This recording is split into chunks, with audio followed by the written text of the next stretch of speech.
Welcome to Covers This Puck Props with 14-year NHL vet Carlo Colaiacovo, and a man who in his house that aren't his is in the possession of a Connor Bedard Young Guns card. Leo ripping fire yesterday, bud. Was he had ever, man? one box, two Bedards, one Program of Excellence, and another Young Was he Guns. ever? Well done. He was on fire, man. My son had all the luck in the world last night. And like, obviously you go to that thing with the expectation or at least the hope that you're going to pull something or at least see a Carbadar. There was this one guy there at the store yesterday that was there from opening till close.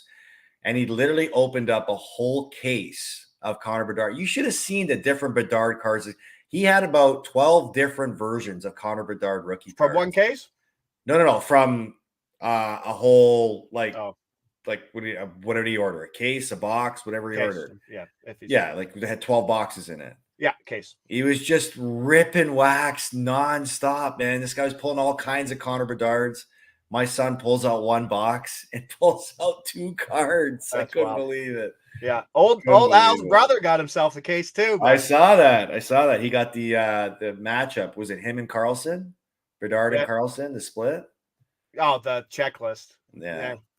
I'm sure he got his Bedard. I would assume if you buy a case and you get sold on the Bedard, that would not be great. All right. 2-2 day last night. Greenway sold us, and Ottawa is just effing awful. Send them to Mars. Send them outside to the AHL. The asteroid belt. How do you lose to a team that set up that Anaheim lineup? That was god awful. Well, that's why they're as bad as they are. Oh, too much beach training, bud. Yeah. Oh, too that's much why they're time having in the to sun. see it. Yeah, no kidding. Hey, that obviously didn't work. Obviously didn't. Nate Ladder was we'll touch on the Nate train. We kind of touched on it, like not being able to match up versus McKinnon with a decent center really sold them. Yeah. That was a tough spot. So appreciate everybody there in the stream. Everybody's chiming in. David, Jim, AB. While we're there, before we get to it, please like and subscribe. Get those numbers up. Leave a comment if you can. Let us know what you're doing today. It's a big slate, and with all the moving pieces of the trade deadline, there's a lot of different angles, and it's hard to catch everyone. Let's get to it. We're doing some square plays here. I mean, why not? And well, you're going to be upset. You're going to be upset because I'm not going McDavid. No. But again, you're saying square, but like, let's follow the angles. You just said follow the angles. 100%. Like if someone's like, "Oh, these guys are just hitting McKinnon overs and McDavid overs." No. Well, now's the time to do it because they're absolutely just pacing each other, and it's point night. It's point night tonight versus the Blue Jackets, I think, who we talked about, who are scoring, which is great because two-way scoring means Edmonton scoring more. I'm off McDavid tonight. It's kind of moved to like minus 120, minus 125. Still good value. I know it is.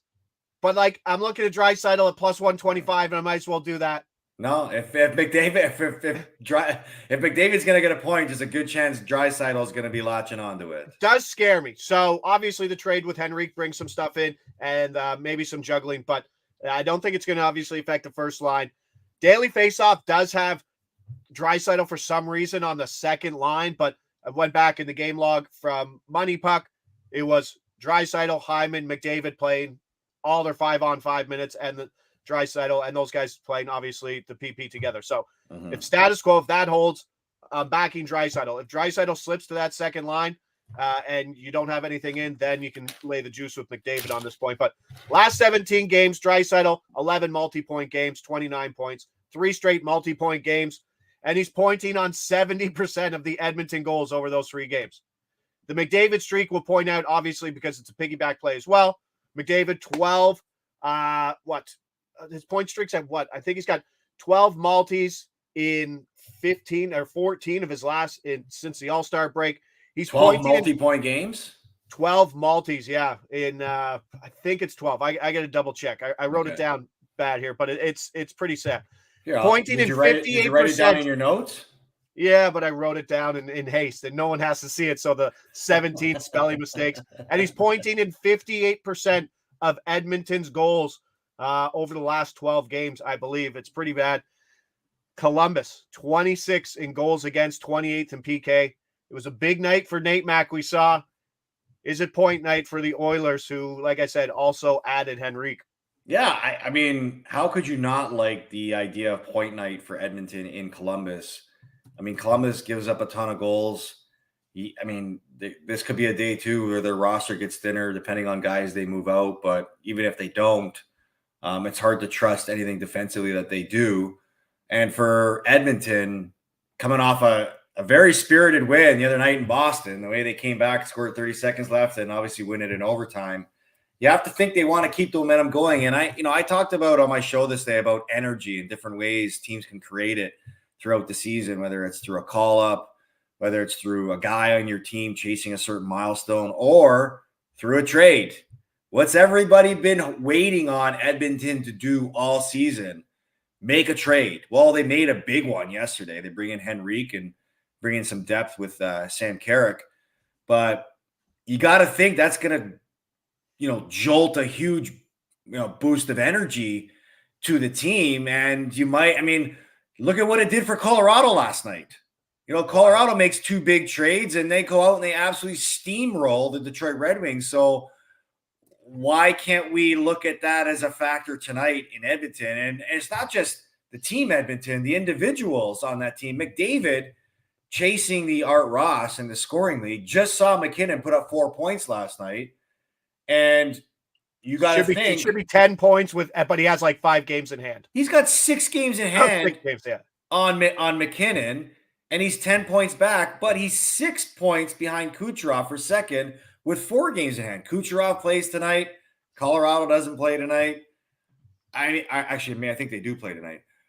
I don't know. I kind of look at it and think, okay, well, McDavid's looking at this and saying, all right, it's my turn to respond, and it might just be point night for him.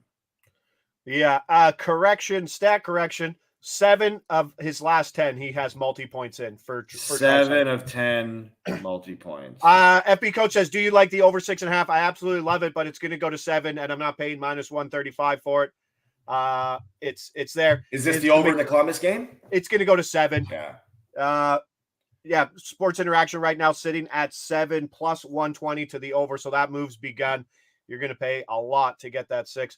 Is the McDavid risky? No, the McDavid is the higher probability, but I'll take the extra 45 points on Draisaitl in a game where I'm expecting Edmonton to put up 5 goals and kind of deal with the combination of those guys touching at least 3 goals, at least minimum.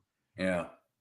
If you're going around McDavid, 2 assists and 3 points. You can get creative on how it goes.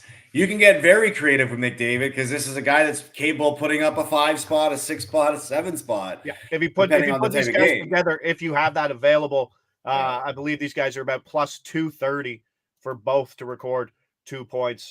There's lots of ways to do it. Basically, it's point night in there, and as I said, Columbus is scoring, so that's going to drive. That's we're not going to see that Pittsburgh game. You want Columbus to be scoring in this game because it just drives up the offensive urgency, right? Absolutely. Yeah. There's lots of ways to look at that. But make sure you check kind of the lineup in the morning skate. What time's the visitor skate?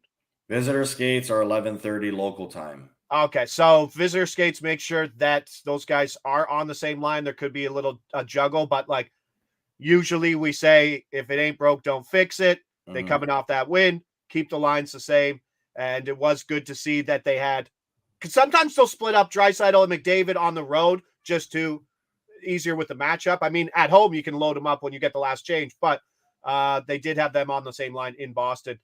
Is Edmonton going to add at the deadline? Do they have space? Do they have room? I mean, they made a big addition yesterday. I think if they're going to add, they're probably going to look to add another depth defenseman. And if I'm Edmonton, you got to add a depth veteran goalie. I mean, come on. Friedman was on Spittin' Chicklets, and he was talking about how Cece's on the block, but like after he pointed or got a goal the other day, like the team doesn't want him to go.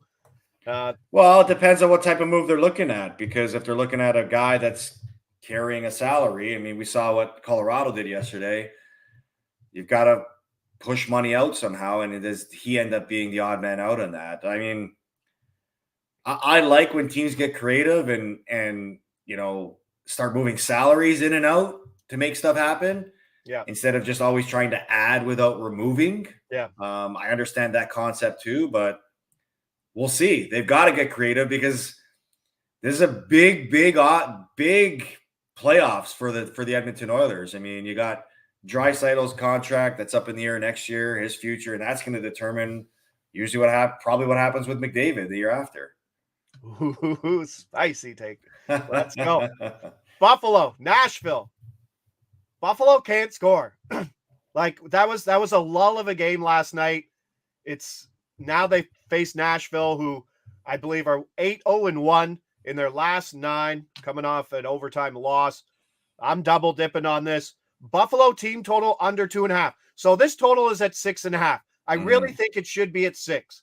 I don't see the 6.5. It's getting pushed up because Eric Comrie's probably in net. Yeah, it's not Luukkonen. Yeah, so let's go. Buffalo team total under 2.5.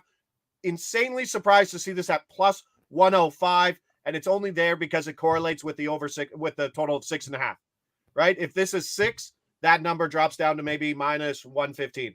And then we're going to go Nashville 3-way money line minus 105. I know Buffalo is supposed to be a better road team, but I don't really buy the fact that this is a team that's more successful on the road just because that's their gear.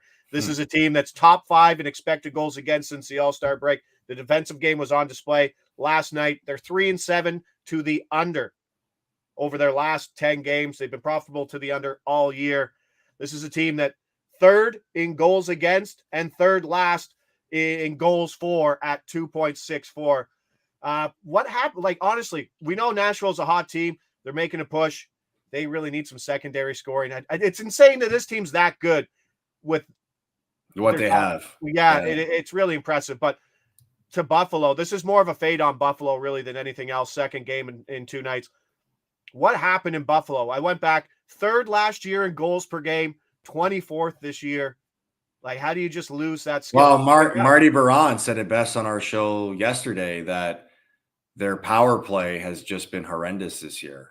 And especially with, the group of forwards that they have, it's kind of let them down because even if you watched their game yesterday, for the most part, they've been pretty good defensively. They play in a lot of, tight games, but when they can't score and they're chasing, that's obviously what exposes them a lot more.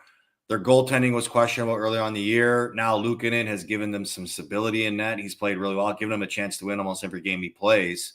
But that's been the issue. They haven't had their top guns. Like, it's been a down year for Thompson. It's been a down year for Tuck. It's been a down year for Skinner. Dylan Cousins, too. Like, all these guys are having very average seasons, and that's probably why you're seeing Buffalo struggle the way that they have. And I just look at this as a tough schedule spot.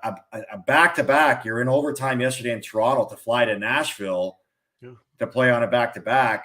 And Nashville's, coming off a game that they felt like they got a couple of tough bounces. I mean, that David Savard goal from center ice at the expansion. I did the game, so I know, right? So the angle that went dude, in it was insane. Yeah. It was insane. He bent it like Beckham from the corner. It was crazy. Well, you've been listening to Matty Cos too much today. Well, I said that on the broadcast the other night too. So maybe he's listening to me too much. Oh, okay. But I just like, that's a big reason why I like Nashville in this spot. Nashville has proved that they're a team that's, buying into playing a certain way because they see the success that comes from it. They had an off night the other night. I can't imagine they're going to have an off night tonight against a team that's vulnerable right now in Buffalo. Yeah, looking at their little 9-game stretch there, they did beat Colorado 5-1, which is impressive. But they beat up on the road trip. They ripped the road trip. They went 5-0 on the road trip, took out St. Louis, Vegas, LA, San Jose, and Anaheim. That's a tough road trip to sweep. Yeah. All right, let's go. These are single plays. I see that Insight was asking whether or not these were parlayed together. No, the numbers, the price here is just too good. Adam Renkamp looking at a little combo play. Actually, just straight. You're straight playing. Ryan O'Reilly over shots on goal. Yeah, the top line's been, been pulling the weight. They have been, man. That goal that they scored the other night, they made 6 one-touch passes that ended up in the back of the net. It was ridiculous. I don't know why more teams in the league don't do that. Like, keep your top line and keep them together on the power play. Like Nyquist, Rohr, and Forsberg. Yeah. I mean, they play all their Forsberg shifts is together. gross, man. He's so good. He's like, if he was in a big market, he'd be padding his pockets even more. All right, let's go. Washington, Pittsburgh. It's really? It's only really? You ready? Because Pittsburgh can't score, Rust is out, Gensel's out. It's been a revolving door for who's on his wing. I believe right now it's Raquel and this man here, Lars Eller. Oh, you're going Lars plus 105 on this one, aren't you? and a power play point plus 550.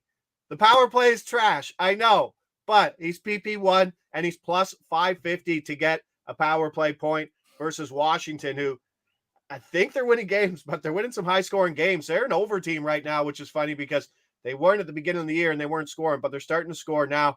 Lars Eller up to the top line, PP1, does take some draws, second man in to take draws after Sid.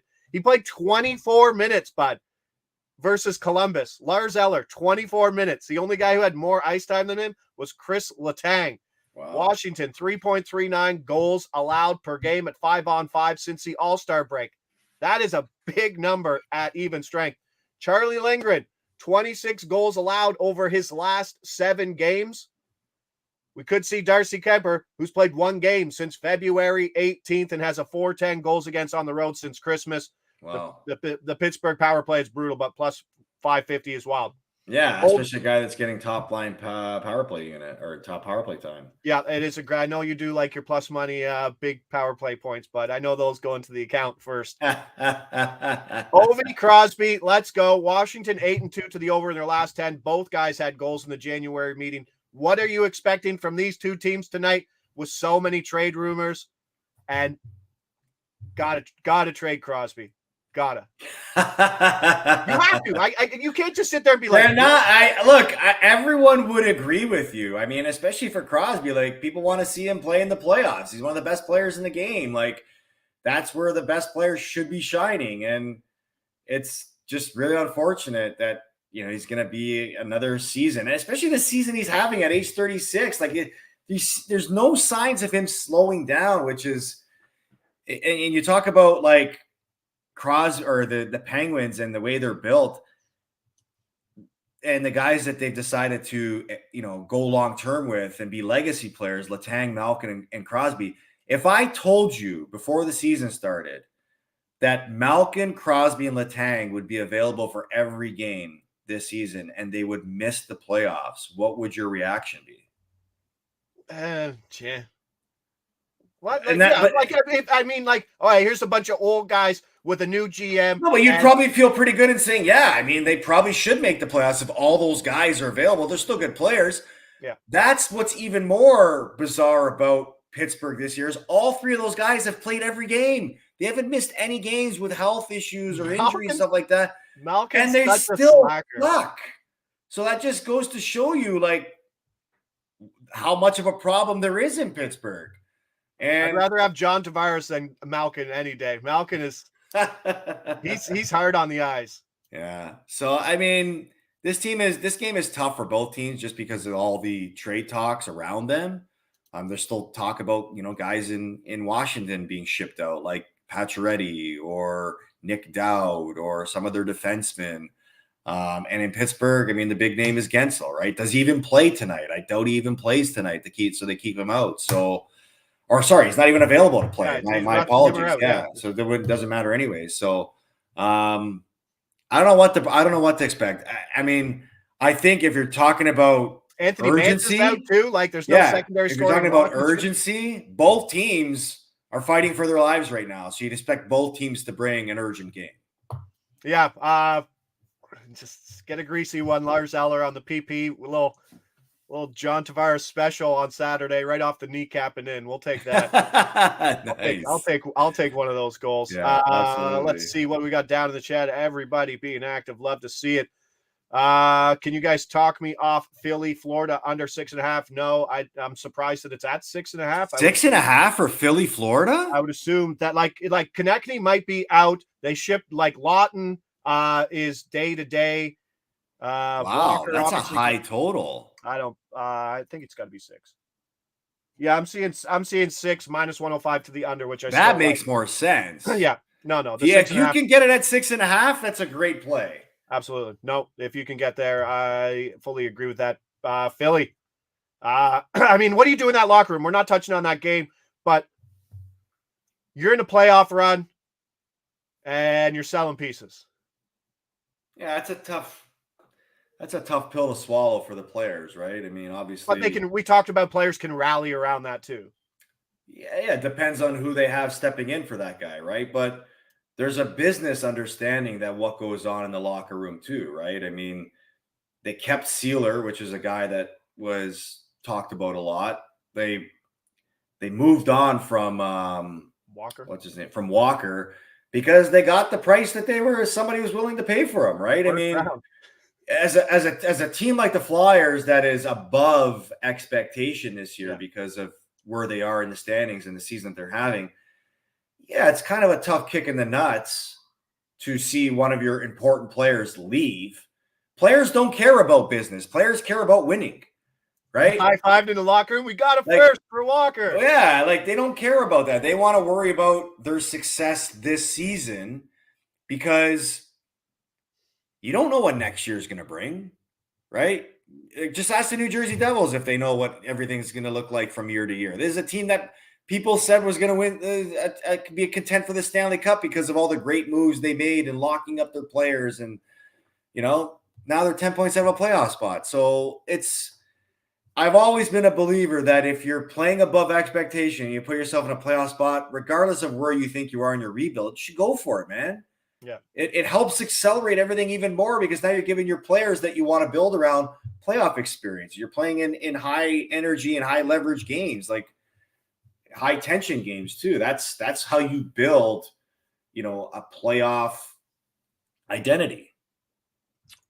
Breeding winning culture in a locker room is very important, I think, because we've seen, as Toronto people, we've seen what losing does. When you become complacent. Ask Buffalo what losing does. But when you ask Ottawa what losing does, you become complacent with it. Yeah. Both of those teams wanted to start this season as being playoff teams, and they're stuck in the bottom again. William, same thing. Under 6.5 for Pens Caps. That one I'm seeing at SIA at the 6. Even money for the under. Also like that under if you can get that at 6.5. But they're missing some significant offensive pieces in that game. I do like Eller, but that's more of a play on the price. But I do like the under in that, and I do like the under 6 in Florida and the Philly game there. But let's get to another one. This one's funny. Calgary, Tampa Bay. We're square. Oh, here's another square play. No. This is these prices for these 1.5s should be not 50% coin flips, which these prices are indicating. Kucherov for over 1.5 points, minus 120. Mm-hmm. More points from the top 3 guys, McDavid, McKinnon, and Kucherov. Calgary shipped off pieces on the blue line. Goals could be coming because of that. The Flames rank 2nd in goals per game at 5-on-5 since the All-Star break, in 2nd in expected goals. That means they're going to score. I like the over in this game. I like two-way scoring. If they keep scoring, that keeps Kucherov on the ice. This is my note. Kucherov is fucked. Minus 105 points. Minus 105. 105 points. I see things in odds. 105 points. The next guy is Braden Point. How many points does Braden Point have? If Kucherov has 105. Is he in the 90s? Braden Point has, and this is not my point. This was Witt was talking about it on the latest episode of Spittin' Chicklets. Braden Point has 65 points. Holy crap. He has that much of a lead on the guy next to him? 40. There's a 40-point difference between 1st and 2nd in points on this team. Wow. It's just Cooch. That's all he's doing. Yeah, he's all over it, man. He's the general. I like this play just because you're looking at the McKinnon factor too, right? I mean, you can't tell great players how to motivate themselves because great players motivate themselves in different ways. And if you're a great player like Kucherov, McKinnon, McDavid, you're watching each other's games to motivate yourself to stay in the race because each guy wants to win that award themselves. So I that's why I'm leaning on the Kucherov factor here. They're at home, which Tampa's a way better home team they are on a road. Calgary, again, they traded out another big piece on defense. Maybe another piece goes sometime today. Yeah, right. Like they're the what do we call it? The scratch for trade related reasons. Yeah, like that's possible. Like we could see Markstrom. I know they're probably the buy for Markstrom's dying, but maybe Markstrom doesn't play. Yeah, even if he does, I still like the Kucherov factor. Oh yeah, for sure. Tampa hasn't really been playing great as of late, have they? I think they're just looking at their maybe a 500 team over the last 10 games. Yeah, I mean they've won their last game, but they're 5-5 in their last 10 games. So FB coach saying I'm thinking a 2-game parlay with Tampa and bumping the Philly, Florida to under 6.5. Not a bad move there. Not a bad move. Like if you want to get those 6.5s that we liked, even what was it? The Pittsburgh game and the Florida game there. Little one for you, bud. Carlo, great job on TSN lately, man. Vin Cece's dropping it. Well, if you like my job, just pay attention the next 2 days because I'll be on it a lot the next 2 days. The man's working so much tomorrow that he's not even allowed to go home. He has to stay in a hotel. Yeah. So nice. All right. We get to the point where I get to flex this shot on goal parlay that was pretty sexy. Oh, Bobby McMahon's out there just humming pucks on net. We're going to keep it going. Allison Matthews, anytime goal scorer. I don't love it tonight. I mean, it was better yesterday. I kind of get off it, but it's still, if you get it at a coin flip, basically minus 120 or better, then I would probably suggest taking it. You're going to be, if you play it every night. It's tough, Matt. It's a tough one to hit against Boston, right? I mean, Boston in 2 straight games held 2 of the highest scoring offenses to 1 goal. They're starting to find their little defensive game.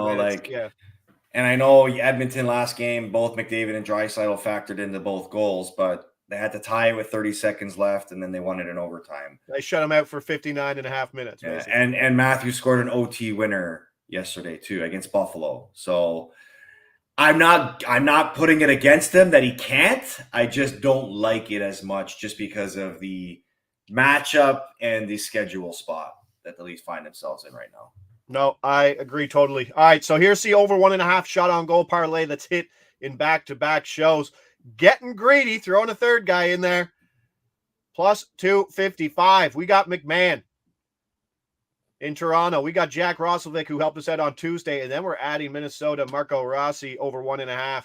Let's get to McMahon, a winner last night, 4+ shots in 4 straight. Now third on the team in shots on goal per 60. He gets his shots on net, efficient at getting those attempts on net. Over in 7 straight, and he had 5 versus Boston. I do like secondary guys, third line guys on the road, as I mentioned quite a bit, and that's what we're seeing here. And I think the line's better without Robertson. I think McMahon, I don't know, looks better with. That line looks great. McMahon, Tavares, Yarncroc. Yeah.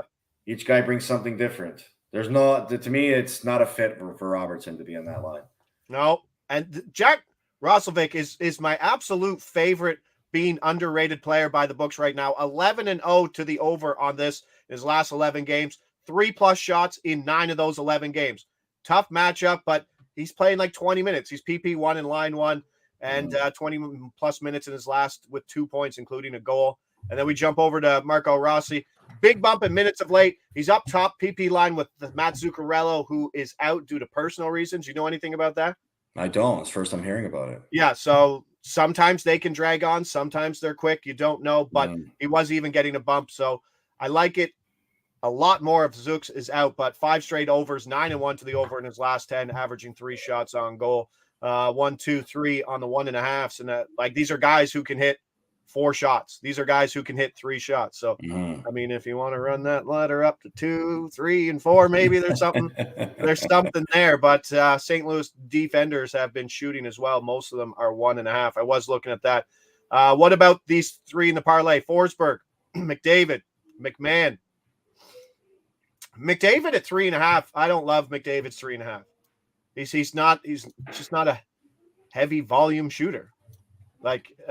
No, he's not. Just look at his point totals. He's the assist guy, right?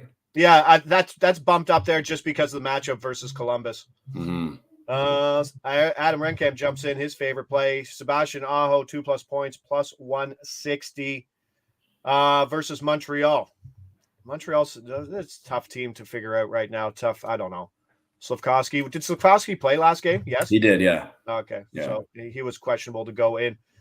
Yeah. I mean, everybody jumping in there. If we finish the stream, you still want to promote your stuff. Get your plays in there. Get them in I love the but like on days like this, like I love. Well, usually we do the Wednesday, Friday, and it's small slates. It's great, but like I love when other people chime in because I love the engagement, man. Because 12 games. Well, because 100%. Like for us to stare at 12 games, like you asked me what I liked this morning, and I'm like looking at the board. I'm like, holy crap, there's a lot of games, and you're just trying to. To me, I'm following the angles that create content for me, right? Yeah. And we love the feedback that we're getting in the chat. It's our own little community that we've created.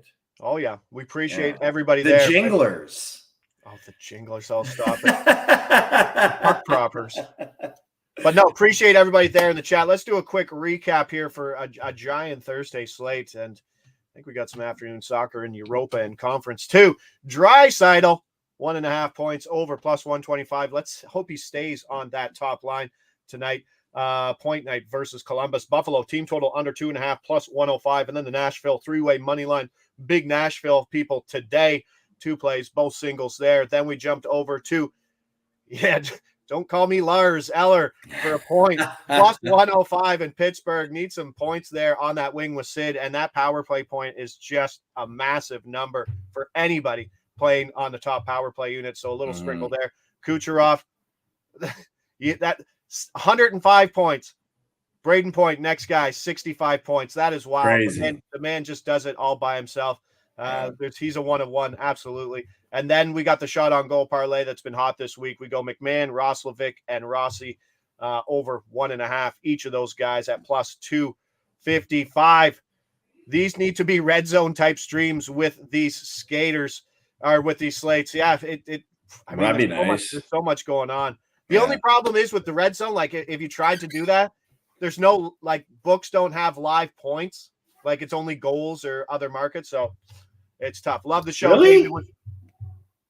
They don't have live points on the updated on the apps? No, Sports Interaction and Books Across don't have live points. You can get maybe that's something. Maybe that's something that they can look at. But it'd be tough to. I think the edge would be on the players for sure. Love the show. I appreciate it, David. You were the first one in here in the chat. Hey, Brett, give us an afternoon tennis play for the folks in here. Come on, Bretty. Afternoon tennis. Oh, lovely. There, it's coming. Don't worry, he's got it. FB coach. Appreciate everybody there in chat. It's been a great week for content. Great week for views, and greatly appreciate everybody there in the chat. We are off tomorrow. Carlo's got a big day, a trade deadline. If you want to see that mug, and did you get your hair cut? I did, yeah. How's it look? Oh, good. It's going to look better. It does look good. I knew you were struggling there. Yeah, it was kind of a debate. I kind of just took the safe approach, and I'm like, you know what? Just give me a trim up the sides, leave the top alone. So yeah, no, smart move. So you'll see him in a better light tomorrow. Suit, tidy, him and Hazy B talking trades, and for content purposes, I hope there's zero fucking trades. And you guys, you're a jerk. Have to sit there and talk about Jake Paul, and Mike Tyson. What a money grab that Jim Lloyd says, "Great salad, bud." Gonna go put some croutons and tomatoes in it now too. Oh God! All right, enjoy your day. Appreciate everybody there in the chat as always. We're off for the week. I'll have some player props available for tomorrow, and then I'm off for the weekend. I'm off Saturday. My birthday's the same as your son's birthday, by the way. March 10th? Yeah, Mario Day. Hey! Nice. Yeah, so love it. Me and the boys will be cracking some Series 2 on Saturday. Nice. Night, and then maybe the card show in Mississauga on Sunday. Well, I hope you get your Bedard too. I know. I hope so too. I will sell it immediately. Really? All right, let's leave it at that. Thank you to producer Mick. Thanks to everybody there in the chat. Give us a quick like on the way out if you haven't already. Blues money line. A little quick question. I do like the Blues money line at plus 140 or better. Let's go. Let's get some winners. Leaving us out. I'm Josh Ingles. He's Carlo Colaiacovo. This is Covers His Puck Prop presented by Sports Interaction. Lead us out, pal. Have a great night and a winning night, folks. Salute. Ciao.